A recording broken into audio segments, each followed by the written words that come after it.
Hello दोस्तों, good morning, नमस्कार। आप सभी का स्वागत है आप सभी के अपने यूट्यूब चैनल परीक्षा की शिक्षा में। आई होप कि आप सभी अच्छे होंगे और आपकी जो तैयारी है बढ़िया तरीके से चल रही है। तो जो बच्चे क्लास में फर्स्ट टाइम में पहली बार नए उन को बता दिया जाए, हमारे चैनल पे आपकी बीएड परीक्षा 2024 की जो आपकी तैयारी है रेगुलर बेसिस पे करवाई जा रही है। तो जिसे भी तैयारी कंप्लीट करनी है, पूरी करनी है, चैनल को सब्सक्राइब करके हमारे साथ जुड़ जाएंगे और उसका बगल में जो बेल आइकन है उसको ऑन कर लेंगे। ठीक है।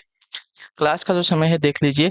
जीके जीएस की जो क्लास है सुबह 10 बजे डेली आपको इसी टाइम पर हमारे चैनल पे देखने को मिलती है। रीजनिंग की जो क्लास है दोपहर को 1 बजे देखने को मिलती है। कला की जो क्लास है साथियों शाम को 4 बजे देखने को मिलती है और जो हिंदी की क्लास आपको शाम को 7 बजे हमारे चैनल पर देखने को मिलती है। तो क्लासेस का जो शेड्यूल है आप सब लोग याद करके रखेंगे। इसी टाइम पर क्लासेस से जुड़ना है, अपनी तैयारी को जो है पूरा और कंप्लीट करना है। बाकी अगर आपका कोई डाउट है, कोई क्वेश्चन है, कोई क्वेरी है तो आप हमें आके इंस्टाग्राम पे पूछ सकते हैं। परीक्षा की शिक्षा का इंस्टाग्राम का पेज है, नीचे डिस्क्रिप्शन में उसका लिंक मिल जाएगा। बाकी अगर पीडीएफ और नोट्स के लिए तो उसके लिए हमारे टेलीग्राम का जो चैनल है उसको ज्वाइन कर लीजिए। परीक्षा की शिक्षा नाम का डिस्क्रिप्शन में इसका भी लिंक मिल जाएगा साथियों। ठीक है। यहाँ पे क्या है, डेली बेसिस पे आपको जो क्लास का अपडेट है वो दिया जाता है और जो आपका एग्जाम का अपडेट है वो भी आपको यहाँ पे बताया जाएगा। तो आप लोग यहाँ से जुड़े रहेंगे तो आपका कोई भी अपडेट जो है मिस नहीं होने वाला है एग्जाम के रिलेटेड। ठीक है, और क्लास के रिलेटेड। तो चलेंगे, क्लास स्टार्ट करेंगे। ध्यान से एक क्वेश्चन को देखेंगे और उत्तर देते हुए चलेंगे। सही सही उत्तर क्या हो जाएगा, ठीक है, और समझते हुए चलेंगे कैसे कैसे क्वेश्चन आपके आए हुए हैं। ठीक है, चलिए फर्स्ट क्वेश्चन देखते हैं आपका क्या देगा, बताने की कोशिश करेंगे। राइट आंसर करो। जीवाश्म किस प्रकार के सेल में पाई जाती है, बताइए। आग्नेय सेल में, परतदार सेल में, रूपांतरित सेल में या इनमें से किसी में नहीं। जीवाश्म जो है किस प्रकार के सेल में पाए जाते हैं, इसका राइट आंसर क्या हो जाएगा। तो आपका राइट आंसर हो जाएगा परतदार सेल में, जो आपका दिया गया यहाँ पे पी वाला विकल्प आपका राइट आंसर। ठीक है, परतदार या अवसादी सेलों में जो है जीवाश्म पाई जाती है। ठीक है, क्लियर है। तो जो आपका पी वाला विकल्प देगा आपका पे सही। तो अगला क्वेश्चन देखिए, आपका दूसरा नंबर क्या देगा, ध्यान से देख के बताने की कोशिश करेंगे। राइट आंसर का कौन सी हवा जो है वर्ष में 2 बार अपनी दिशा परिवर्तित करती है, बताइए। कौन सी हवा जो है वर्ष में 2 बार अपनी दिशा को परिवर्तित करती है। व्यापारिक हवा, पछुआ हवा, मानसूनी हवा या ध्रुवीय हवा, कौन सी। तो आपका सही उत्तर हो जाएगा मानसूनी हवा, जो आपका सी वाला ऑप्शन देगा आपका सही उत्तर हो जाएगा। ठीक है, मानसूनी हवा जो है वर्ष में 2 बार अपनी दिशा को जो है परिवर्तित करती है साथियों। ठीक है, क्लियर है। चलिए अगले क्वेश्चन में आपका तीसरा नंबर है, बताने की कोशिश करेंगे सही उत्तर का। ज्वार भाटा की उत्पत्ति का कारण क्या होता है, बताइए। ज्वार भाटा की उत्पत्ति का कारण क्या होता है, इसका सही उत्तर क्या हो जाएगा, बताने की कोशिश करेंगे। कौन सा विकल्प आपका सही उत्तर हो जाएगा। तो देखिए, ज्वार भाटा की उत्पत्ति का कारण जो होता है साथियों, सूर्य एवं चंद्रमा का गुरुत्वाकर्षण शक्ति, जो आपका दिया गया यहाँ पे सी वाला विकल्प आपका सही उत्तर है। इनमें चंद्रमा की गुरुत्वाकर्षण शक्ति का प्रभाव अधिक होता है, यानी कि रात के समय जो है ज्वार भाटा ज्यादा आता है। ठीक है, बहुत बड़ा वाला आता है। ठीक, अगला क्वेश्चन देखें, चौथा नंबर बताने की कोशिश करेंगे। सही उत्तर का होगा वन्य जीव प्राणी सप्ताह प्रतिवर्ष कब से कब तक जो है मनाया जाता है। ठीक है।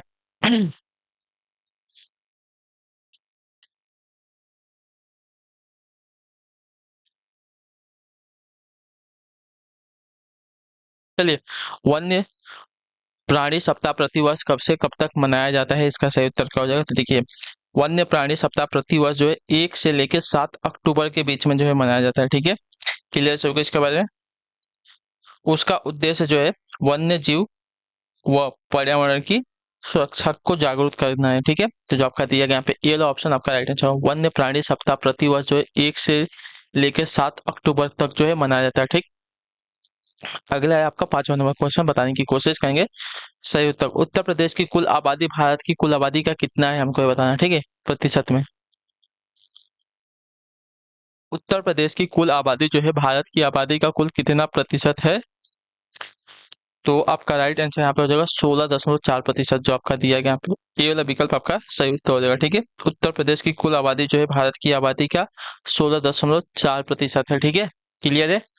अगला क्वेश्चन है आपका छठा नंबर प्रश्न, ध्यान से देख के बताएंगे। राइट आंसर का सुविख्यात सूर्य मंदिर किस स्थान पर निर्मित है, हमको बताना है। ठीक है, सुविख्यात सूर्य मंदिर जो है किस स्थान पर निर्मित है, खजुराहो में है, आबू में है, कोणार्क में है या धारचूला में है। तो देखिए, सुविख्यात सूर्य मंदिर जो आपका स्थित है कोणार्क में स्थित है, जो आपका सी वाला विकल्प देगा आपका यहाँ पे सही उत्तर हो जाएगा। ठीक है, इस मंदिर का निर्माण जो है उड़ीसा के राजा नरसिंह देव प्रथम ने करवाया था। कोणार्क का सूर्य मंदिर जो है विश्व विरासत स्थल सूची में भी शामिल है। ठीक है, क्लियर सभी को इसके बारे में।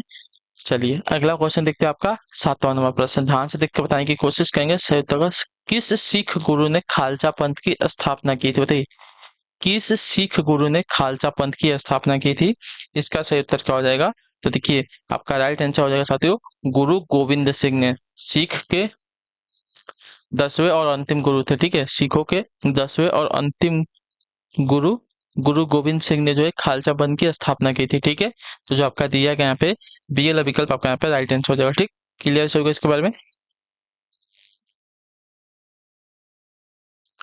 चलिए अगला क्वेश्चन आपका 8वां नंबर है, बताने की कोशिश कीजिएगा राइट आंसर का। निम्नलिखित में से कौन सा वीरता पुरस्कार जो है?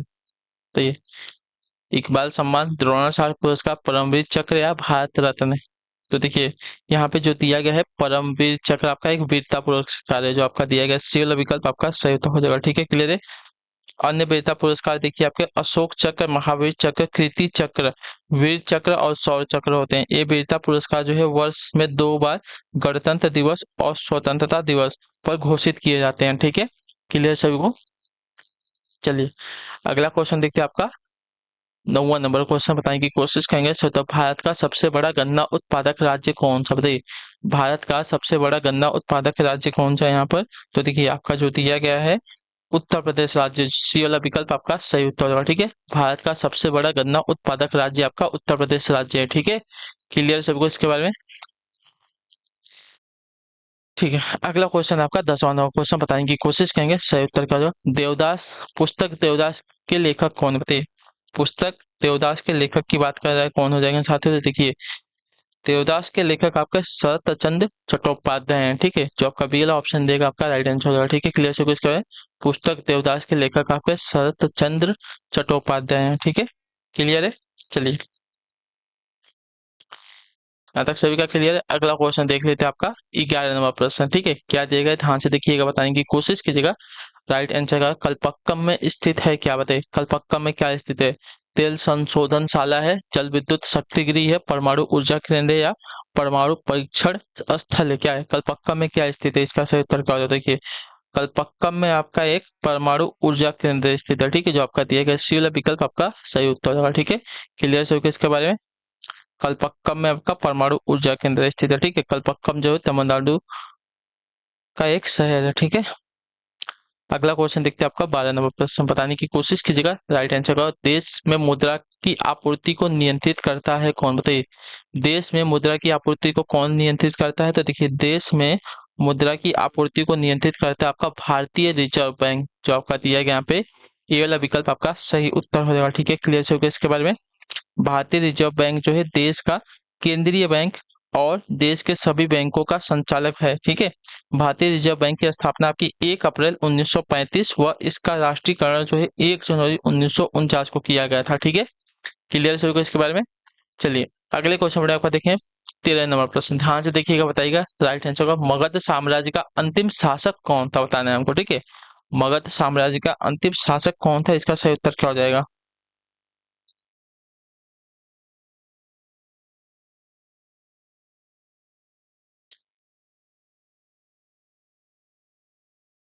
बताइए, बिंबिसार था, अजात शत्रु था, उदयन था या काला अशोक था? कौन था? तो देखिए, मगध साम्राज्य का अंतिम शासक जो था आपका उदयन था, उदयन। जो आपका दिया गया यहाँ पे सी वाला विकल्प आपका सही उत्तर है, ठीक है। इंपॉर्टेंट क्वेश्चन है, याद रखिएगा, ठीक है। आपसे पूछ सकते हैं। अगला क्वेश्चन देखते हैं आपका 14 नंबर प्रश्न, बताने की कोशिश कीजिएगा सही उत्तर क्या हो जाए। एन जो है किसकी मुद्रा है साथियों? बताइए, एन किसकी मुद्रा है? तो येन जो है आपकी यहाँ पे हो जाएगी जापान की मुद्रा। ये वाला विकल्प आपका यहाँ पे सही उत्तर हो जाएगा, ठीक है। येन जो है जापान की मुद्रा है, ठीक।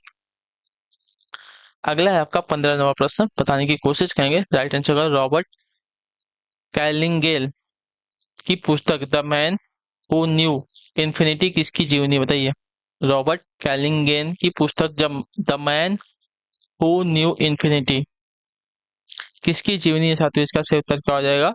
तो देखिए, रॉबर्ट कैनी गेल की पुस्तक the man who knew infinity Bharat के महान गणितज्ञ श्रीनिवास रामानुज की जो है जीवनी है, याद रखिएगा, ठीक है। श्रीनिवास रामानुज की जीवनी है the man who knew infinity, ठीक है। तो जो आपका दिया गया यहाँ पे सी वाला विकल्प आपका राइट आंसर हो जाएगा। इसके लेखक कौन है? तो रॉबर्ट कैलिंगेल, ठीक है, याद रखिएगा।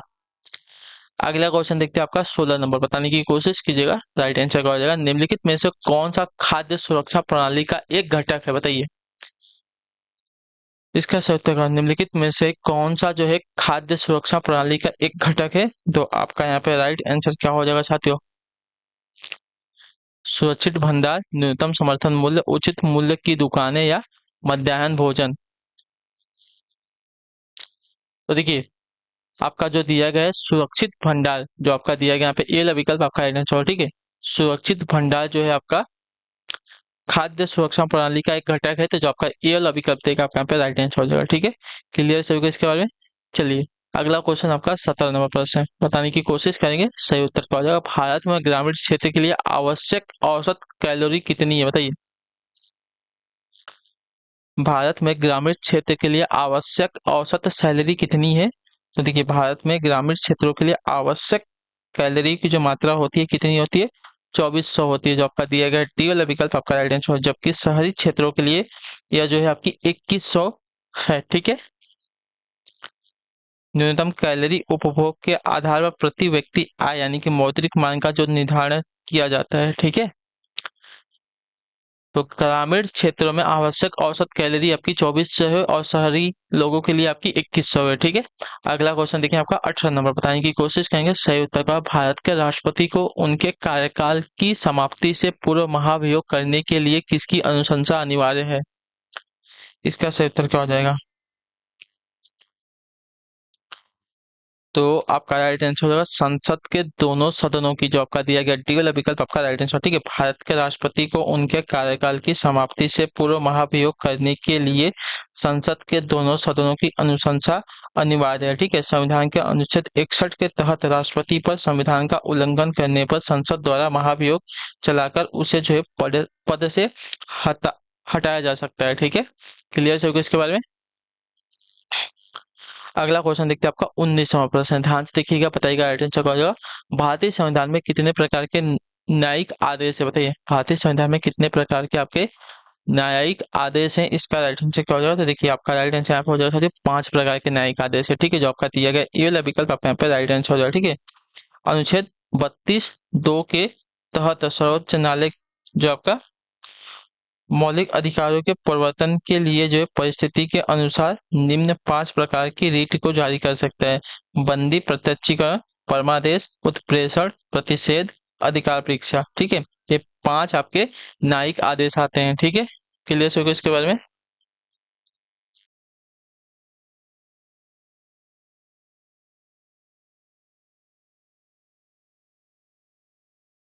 चलिए, अगला क्वेश्चन आपका 20 नंबर, ध्यान से देखिएगा, बताने की कोशिश कीजिएगा, सही उत्तर का। चित्तौड़गढ़ में विजय स्तंभ यानी कि टावर ऑफ विक्ट्री किसने बनवाया था, बताइए।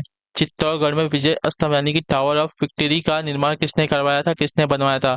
तो आपका राइट आंसर यहाँ पे हो जाएगा साथियों राणा कुंभा ने, जो आपका दिया गया यहाँ पे बी वाला विकल्प आपका सही उत्तर हो जाएगा, ठीक है। क्लियर है। चित्तौड़गढ़ में विजय स्तंभ का निर्माण आपका राणा कुंभा ने मालवा के शासक महमूद खिलजी पर विजय की स्मृति में करवाया था, ठीक है। क्लियर है सभी को इसके बारे में। चलिए, अगले क्वेश्चन में आपका 21 नंबर, 21 नंबर है, बताने की कोशिश करेंगे, राइट आंसर। स्वराज्य मेरा जन्मसिद्ध अधिकार है और मैं इसे लेकर रहूंगा नारा किसने दिया था, हमको बताना है, ठीक है। तो देखिए, यह जो नारा है आपका दिया था साथियों बाल गंगाधर तिलक ने, जो आपका दिया गया यहाँ पे सी वाला विकल्प आपका राइट आंसर हो जाएगा, ठीक है। तिलक ने मराठा एवं केसरी नामक 2 पत्रों का प्रकाशन भी किया था, ठीक है। तथा 1916 ईस्वी में बेलगांव में होम रूल लीग की स्थापना भी की थी, ठीक है। तो मतलब बाल गंगाधर तिलक के बारे में इतनी बातें आप लोग याद रखिएगा। मराठा और केसरी पत्र का क्या इन्होंने संपादन भी किया था, मतलब प्रकाशन भी इन्होंने किया था, और 1916 ईस्वी में बेलगांव में इन्होंने होम रूल लीग की स्थापना भी की थी, ठीक है। और स्वराज मेरा जन्मसिद्ध अधिकार है और मैं इसे लेकर रहूंगा, यह नारा भी आपका इन्होंने ही दिया था, ठीक है, बाल गंगाधर तिलक ने, ठीक। अगला है आपका 22 नंबर, 22 नंबर, बताने की कोशिश करेंगे, संयुक्त क्षेत्रफल की दृष्टि से भारत का सबसे बड़ा राज्य कौन सा, ठीक है। क्षेत्रफल की दृष्टि से भारत का सबसे बड़ा राज्य हमसे पूछा है, तो देखिए क्षेत्रफल की दृष्टि से भारत का सबसे बड़ा राज्य आपका जो दिया गया यहाँ पे राजस्थान है, जो आपका दिया गया यहाँ पे सी वाला विकल्प आपका राइट आंसर। मध्य प्रदेश, महाराष्ट्र और उत्तर प्रदेश क्रमशः दूसरे, तीसरे और चौथे नंबर पे आते हैं, ठीक है। क्षेत्रफल की दृष्टि से गोवा जो है भारत का सबसे छोटा राज्य है, ठीक। क्लियर। अगला क्वेश्चन देखते हैं आपका 23 नंबर। बताने की कोशिश करेंगे संयुक्त अरब भारत के किस राज्य के पास सबसे लंबा समुद्री तट है, बताइए।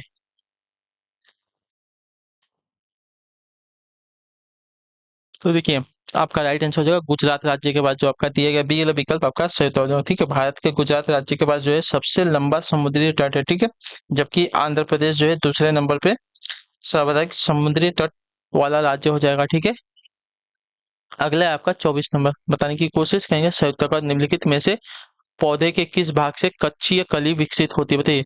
निम्नलिखित में से पौधे के किस भाग से जो आपकी कच्ची या कली विकसित होती है। तो आपका राइट आंसर यहाँ पे क्या होगा? फल, पत्ती, शाखा या जड़े से। तो देखिए, आपका राइट आंसर यहाँ पे हो जाएगा साथियों, कच्ची कली जो है पौधे के शाखा से विकसित होती है। ठीक है, जो आपका दिया गया यहाँ पे सी वाला विकल्प आपका सही उत्तर हो जाएगा। ठीक है, क्लियर से कुछ का तने से जो है पुष्प को शाखाओं द्वारा जोड़ने वाले अंग आपके वृंत यानी कि रेडिकल पुष्प का डंठल होता है। ठीक है, क्लियर से कुछ इसके बारे में। तो देखिए, पौधे के शाखा से, ठीक है, कच्ची कली विकसित होती है, याद रखिएगा। ठीक है, अगला क्वेश्चन देखा होगा 25 नंबर। आखिरी क्वेश्चन रहेगा आज की क्लास में। बताने की कोशिश कीजिएगा संयुक्त का जाइलम निम्नलिखित में से किसके परिवहन में सहायता करता है, बताइए। जाइलम जो है निम्नलिखित में से किसके परिवहन में सहायता करता है? भोजन के, पानी के, पोषक तत्वों के या भोजन तथा पानी दोनों के। तो देखिए, पौधे में जाइलम जो है पानी के परिवहन में सहायता करता है। ठीक है, तो जो आपका बी वाला ऑप्शन देगा आपका सही उत्तर है। ठीक है, यह पतली एवं लंबी नलिकाओं के रूप में पौधों की जड़ों से लेकर पत्तियों तक फैले होते हैं तथा इनके द्वारा भूमि से अवशोषित जल एवं खनिज लवणों को जो है पत्तियों तक पहुंचाने का कार्य करते हैं। ठीक है, याद रखिएगा। क्लियर है सभी को आज की क्लास? तो आज की क्लास आप सभी को कैसी लगी हमें कमेंट करके आप लोग आंसर देके बताएंगे। ठीक है, तो हम सभी आपसे मिलते हैं आपकी अगली क्लास में। आई होप कि सभी को जो क्लास है अच्छी लगी होगी। तो चलिए, आपसे मिलते हैं हम आपकी रीजिंग वाली क्लास में। तब तक के लिए टाटा बाय बाय, जय हिंद जय भारत। आप सभी का क्लास से जुड़ने के लिए बहुत बहुत ही धन्यवाद साथियों।